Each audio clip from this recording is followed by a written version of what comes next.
What's going on, guys? Blazing here. Welcome back to another Raid Shadow Legends video. And today we've got a team for hard mode 10 that is only epics, and it's for dragon, right? So we're going to have these rewards that we're going to be getting from this tournament, right?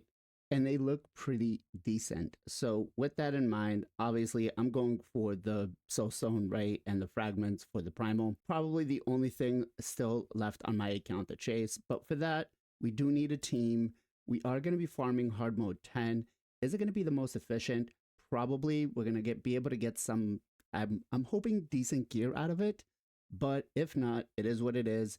We're going to go ahead and we're going to farm that anyways. Now, with that in mind, this team will work both on hard, normal, basically anywhere you try to use it. And the two key components of this team are going to be Venomage and Dark Kael.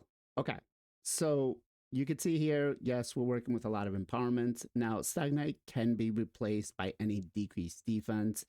Archmage could be replaced by a Mausoleum Mage or any other maybe reviver that you might have that's an epic. He does come in really nice though because he does have a stun, right?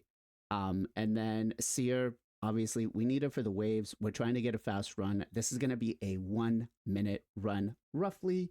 1 minute 15 is usually the longest that I have. And then we got Venomage and Dark Kael. Now you're going to see here, Dark Kael has a, not, I think it's emergency heal, right? And that's because we played a little bit of a trick with him, and we put a 1-piece blood shield on him just to get that shield so we can get the extra healing back. So I'm talking too much. Let's go ahead. Let's do the run here real quick. Now you're going to see, again, we probably could make this run a little bit faster if we had a reset champion. I don't know of a solid epic other than maybe White Dryania, but she's very RNG in who she puts it on, right? But I mean, 25 seconds I think is what it takes us to get to the boss, so it's not bad. So if Seer ends up getting a second turn, back-to-back turn from her A1. There we go. We got the combo burn. 32 seconds to the boss. Venomage and Dark Kael are going to take over. And it's going to be, it's nice and easy. It's nice and easy. I'm hoping that we get some refresh procs from Seer. And then there we go. Ooh, okay. Well, she died. It is what it is. Bringing decrease attack does help on this boss, especially if the champions you're building are not going to be super duper tanky, right? So that is something to keep in mind. But you can see here, we've got no problems here. We're really healthy. Even when the boss has its increased attack up, we are still surviving. And there we go, 1 minute, 12 seconds. The fastest one that I've gotten is 1 minute flat. And it is pretty decent, honestly. If you're not running a super crazy team, this is not a bad one to run, right? And it's all epics. So just a quick thing here. And what really only matters for the AI setup is just a couple of things. So Venomage, we really want to just make sure that we open up with the A3 on round 1. We turn it off on the round 2. And then while we're on the boss, we do not want to use the A2, right? We want to be putting up poisons and we want to explode them with the A1. StagKnight, you can pretty much let him do whatever he wants, but when you get to the boss, you don't want to have the decreased defense and the decreased attack up. You want everybody else to die because you really want just Venomage and Dark Kael to go at it. Archmage doesn't really matter. Round 1, we actually open up with the A3, right? That way Seer can just rip it and nuke the ads. Round 2, we want to open up with Time Sleep, so his A2. We don't want to actually use it during round 1, right? Because we want to put the stun out. As for Dark Kael, we let him round 1 and round 2 do whatever he wants, except that we do turn off his A3. That way, when we get to the boss, we can put the poisons and the poison sensitivity up. Seer, round 1, we use the Karma Burn and then turn it off. Round 2, we just prioritize it. And then round 3, we just let her do what she wants. It's not crazy. StagKnight, again, we let him do what he wants, right? Prioritize the A1 on round 2. On round 3, I mean, if you think your run is going to be longer and you're going to get yourself back to it, you can leave it on, but Usually a Seer with a 6-star Crushing Rend takes care of the ads, even if it's just 2 buffs per champ. All right, so let's start off with Seer first. We have Seer in a 4-piece lethal, 2-piece zeal, 3-piece pinpoint, right?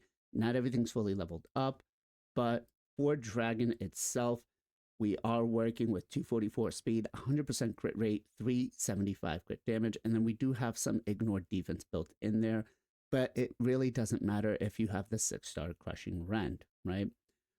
As for booking situation, we do have her fully booked. No relics there. You can see Crushing Rend is what we took.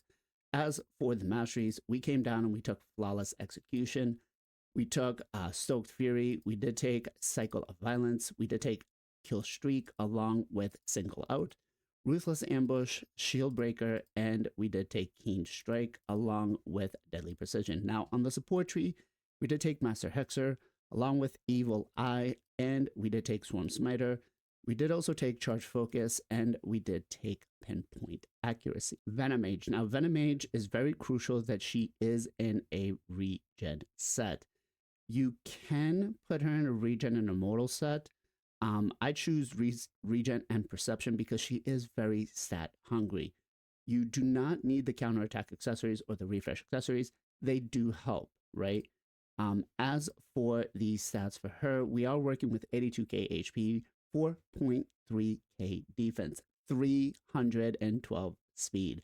I know it's fast, but it's consistent, it's safe.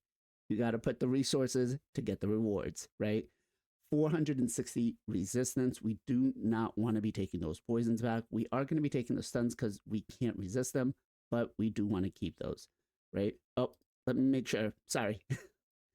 310 speed, sorry, 460 resistance, 361 accuracy, and then we have the 14% in the ignore defense, right? That it didn't really change much of anything else other than the speed, but just a little bit for Spider.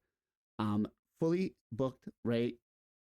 We have Iron Will. Now for her, if we were to take a relic, I would actually go with Golden Elixir. I think that would help out on the off chance she does get below 50%. As for the masteries, we took Oppressor, Sniper, along with Master Hexer. We did take Lord of Steel, Cycle of Magic, Swarm Smiter, Charge Focus, and Pinpoint Accuracy. On the defense tree, we took Retribution. We did take Harvest Despair. We took Doom, Wisdom of Battle. We took Resurgent along with Rejuvenation and Improved Parry, and we did take Defiant. Moving on to StagKnight. StagKnight is in a pure damage build for Centranos, so I've got him built with 2 sets Perception and 1 set Crit Damage. The Refresh accessory is not needed. It is helpful, but it is not needed. As for stats-wise, we are looking at 69k HP, 2.9, almost 3k attack, 3.1 defense, 285 speed, 105 crit rate, 253 crit damage, 346 resistance. That was honestly just built by accident. We weren't really looking for it.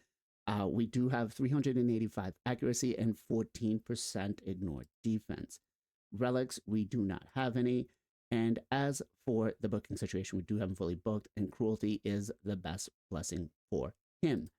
As for masteries, we came down, we took War Master, Methodical, we took Bring It Down along with Single Out. We did take Heart of Glory, Keen Strike, and Deadly Precision. Now on the support tree, we took Sniper along with Master Hexer, Evil Eye, we took Cycle of Magic along with Swarm Smiter, Arcane Celerity, Charge Focus, and Pinpoint Accuracy. Archmage Hellmut. Now with him, it was pretty much try to build him with some damage in whatever pieces of sets that I had.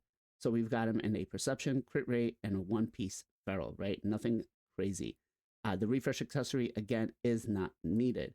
Stats-wise, what are we working with? Well, 47k HP, 3.9k attack, 2.8k defense, 275 speed, 105% crit rate, 269 crit damage. We don't care about resistance, 399 accuracy, and 14 ignore defense. No relics on him, and we do have him fully booked along with putting him in Cruelty. As for the masteries, we came down the support and the offense. We took Eagle Eye, we took Sniper along with Lasting Gifts. We did take Cycle of Magic along with Lore of Steel. We took Rapid Response, Arcane Celerity, Charge Focus, Exalted in Death, and Pinpoint Accuracy. And then on the support, on the offense tree, we took Kill Streak along with Bring It Down, Single Out, Keen Strike, and we took Deadly Precision. As for Dark Kael, now Dark Kael is not as tanky as our Venomage. By the way, did you guys know that Venomage is actually a male and not a female? Let me know in the comments down below if you knew that that was a thing. I did not. I thought that Venomage was always a female. Anyways, Dark Kael, we do have him built with a Regeneration, Immortal, and Stone Skin, right? Stone Skin is not needed. We also do have a one-piece, let's go, Blood Shield. Now, this actually is kind of crucial to have, especially if you don't have enough resistance like I do. So stats-wise, what are we looking at for Dragon? Well, we got him built at 62k HP, 3.8k defense, 301 speed, 352 resistance. Ideally, we want to be at 450 with him, but I could not put that into the build.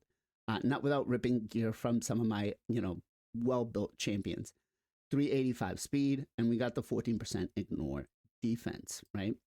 As for relics, I did put golden elixir on him because he did tend to fall below the 50%. And honestly, it helps with the accuracy, right? The gems wise, you can see heal fills the champion's turn meter by 10% when their HP drops below 50, helps him get back up. And then where gains an extra 30 resistance against enemies attempting to place the stun, freeze, sleep, provoke, helps with those poisons trying to get that resistance built back up. Doesn't really do a lot though, right? As you guys saw, he did get the he did get the stuns, and which are, we can't resist them anyways, but he did get the stuns and he did take some poisons. So maybe I might rebuild them, but golden elixir is something that is helpful. We did have him fully booked, right? Emergency heal comes in very clutch, again, paired with the blood shield accessory. Now, as for these masteries, you don't really need to copy the same ones. I took these because this is what I was using for a clan boss build a while ago. But we took Giant Slayer, we took Kill Streak, we took Methodical along with Bring It Down. We did take Life Drinker along with Single Out, Heart of Glory, Keen Strike, and Deadly Precision. Again, I'd probably copy the same ones that Venomage has, to be quite honest. Go with Accuracy for Evil Eye, because I don't think Oppressor would be one that you'd really want to take for him. Although, maybe. I don't know. You could play with either or, honestly. We took Master Hexer along with Evil Eye. We took Cycle of Magic. Now, I would give up Evil Eye to take Lore of Steel. Swarm Smiter. I would take Arcane Celerity if you can, right? Because he does place a lot of debuffs. Charge Focus, and Pinpoint Accuracy. So there we have it, guys. Hard 10 Dragon, epics only. I'm hoping you guys get some benefit out of this video. If you do, leave a thumbs up, subscribe to the channel, do all that stuff. It really helps me out. I know I haven't been really active lately, but work just sucks right now, right? That said, I do want to know, will you guys be going for this event? Will you not? And do you think the rewards are worth it? Let me know in the comments down below. Join us every Sunday, 2 p.m. EST for the Knights of Teleria podcast, where we dive into the world of Raid Shadow Legends, discussing everything from free-to-play strategies to pay-to-win insight, and covering the journey from early to mid-game. Whether you're a newbie or a seasoned player, we have something for everyone. Don't miss out on the Knights of Teleria podcast, the only podcast for Raid Shadow Legends. As always, much love, much appreciation. Be safe, be well, be good to each other, and I'll catch you guys next time.